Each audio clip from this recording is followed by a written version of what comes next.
Here's how to make nice, warm, soft and moist pancakes and stop making the shitty ones that you've been making all your life. You're probably either trying to flip the damn pancake when it's not even cooked. You might be burning them, or they may be too rubbery, or they may be too dry. Whatever the reason is, here are a couple of tips that I use to ensure that my pancakes are not so fluffy, but they're definitely really yummy and they're moist. The first thing you have to do is put your gas on low and then place your pan on it so it's not too hot. Regardless of whether you have a non-stick pan or not, it's always a good idea to layer it in a small layer of fat, either ghee or oil will do. Start by making smaller batches rather than one massive pancake if you're a beginner. So just roll it around like this and wait for it to cook.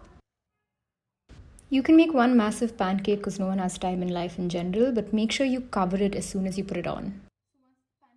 You know the pancake is almost done once you start seeing these little air bubbles on the pancake. That's when I usually switch off the gas and then leave it covered for a couple of minutes. While the pancake is still hot, I add a little bit of almond butter in the middle and it's so good. So I don't use too much, just a teaspoon, and then I spread it all over. Okay, so a couple of ways that I ensure my pancakes are edible. Number one, I never flip them. So I never flip them over. I just let them cook till I see the air bubbles and then I cover them up. So I've realized when I flip them, they become too dry.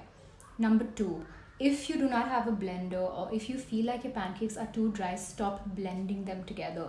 Hand mix them instead. If it's a little lumpy, it's perfectly fine. It's going to retain moisture much better. Number three, stop cooking your pancake on a high flame. Like I mentioned, cook it on a low flame. It'll just take time and practice also to get better at these. Number four, if your pancakes are too dry, you also may be adding too much protein powder. So I add about 30 grams of protein powder, and I've learned that that's the sweet spot for me. It's not too dry as soon as I add that.